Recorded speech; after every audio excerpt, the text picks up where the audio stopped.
ကျွန်တော်အရှိရဗီဒီယိုတစ်ခုမှာအခုနောက်ပိုင်း Office Laptop တွေမှာဘာကြောင့် Graphic Card မပါတော့လဲဆိုတာကိုရှင်းပြပေးခဲ့ပါတယ်။အဲ့ဗီဒီယိုထဲမှာလက်ရှိ Integrated Graphic တွေရဲ့စွမ်းဆောင်ရည်အများကြီးတိုးတက်လာလို့ Dedicated Graphic Card တွေမပါတော့တာလို့ပြောပြခဲ့ပါတယ်။အခုလို Integrated Graphic Card တွေကောင်းလာတာကိုအခွင့်ကောင်းယူပြီးတော့တချို့ Laptop ဆိုင်တွေက Total Graphic ဘယ်လောက်ကြီးပါတယ်ဆိုပြီးတော့နားလည်ပါရိုက်လို့တဲ့အကွက်ကလေးတွေလည်းရှိကြပါတယ်။တကယ်တော့အဲ့လို Total Graphic ဘယ်လောက်ပါတယ်ဆိုပြီးပြောရောင်းတဲ့ဆိုင်တော်တော်များများကခင်ဗျားတို့ကိုဂျင်းထည့်နေတာပါ။သူတို့ကူးလို့ဂျင်းထည့်လို့ရအောင်ကူညီပေးနေတဲ့နောက်ွယ်ကဆရာကြီးတစ်ပါးကလည်းရှိပါသေးတယ်။ဒီနေ့ဗီဒီယိုမှာတော့ Total Graphic ဘယ်နှကစ်ပါတယ်ဆိုပြီးတော့ဂျင်းထည့်နေတဲ့ကွန်ပျူတာလောကရဲ့ဂျင်းတွေကိုရှင်းပြပေးသွားမှာဖြစ်ပါတယ်။ဒါဆိုရင်ထုံးစံတိုင်းကျွန်တော် intro လေးပြီးရင်စလိုက်ကြတာပေါ့။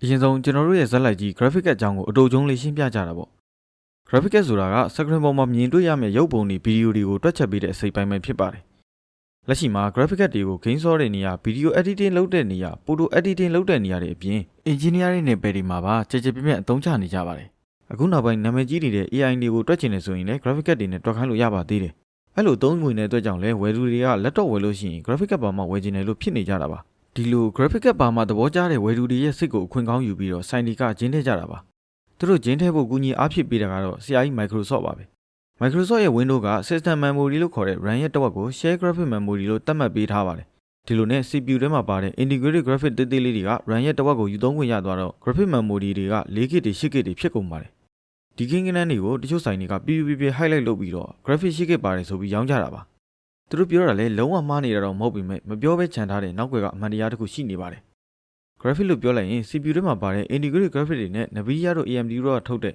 Dedicated Graphic Card တွေဆိုပြီးနှစ်မျိုးရှိပါတယ်။ပုံမှန် Office Laptop တစ်လုံးမှာ Integrated Graphic တစ်ခုပဲပါပေမဲ့တချို့ Laptop တွေမှာတော့ CPU ထဲမှာပါတဲ့ Integrated Graphic အပြင် Nvidia ရဲ့ Dedicated Graphic နောက်တစ်ခုပါတာကြောင့်စုစုပေါင်း Graphic Card နှစ်ခုတောင်ပါမှာဖြစ်ပါတယ်။အဲဒါကြောင့် RAM 8K နဲ့ Dedicated Graphic 2K ပါတဲ့ Laptop တစ်လုံးမှာက Integrated Graphic က RAM ရဲ့တစ်ဝက်ဖြစ်တဲ့ 4K Dedicated Graphic ရဲ့ 2K ဆိုပြီးတော့ Total 6K ထိရှိနေမှာပါ။ဒါကိုအခွင့်ကောင်းယူပြီးတော့တချို့ရောင်းချတဲ့လူတွေက Total Graphic 6K မလို့ Graphic 4K ပါတဲ့ Laptop တစ်ထောင်ပိုကောင်းတယ်ဆိုပြီးလိမ်ညာရောင်းချတာမျိုးတွေလုပ်တာပါ။တကယ်တမ်းမှာ Integrated Graphic နဲ့ Dedicated Graphic ကတွဲပြီးလုံးမလုံးနိုင်ပါဘူး။အဲဒါကြောင့်ကိုက Graphic နဲ့ပတ်သက်တဲ့အလုပ်တွေလုပ်တဲ့အချိန်မှာ Dedicated Graphic ရဲ့ 2K ကပဲအလုပ်လုပ်တော့မှာပါ။ကိုကအဲ့ဒီရောင်းတဲ့လူတွေရဲ့စကားကိုနားယောင်ပြီးတော့ Dedicated Graphic 4K ပါတဲ့ Laptop ကိုမရွေးဘဲနဲ့ Total Graphic 6K ပါတဲ့ Laptop မျိုးကိုရွေးမိရင်တော့ငါးပါးတွေမဟုတ်တန်ကားစီမှာမှောက်ပါပြီ။ဘလို့အခက်အခဲတွေဖြစ်လာမလဲဆိုတော့ Photoshop လိုမျိုး demanding အရင်မများတဲ့ software တွေမှာမသိတာပေမဲ့ game ဆော့မယ် video editing လုပ်မယ် rendering လုပ်မယ်ဆိုရင် graphic card ကမနိုင်ဝင်ထမ်းရတဲ့အတွက်ဆန်ဟန်းတာမျိုးတွေ reset ကြတော့တာမျိုးတွေဖြစ်လာနိုင်ပါတယ်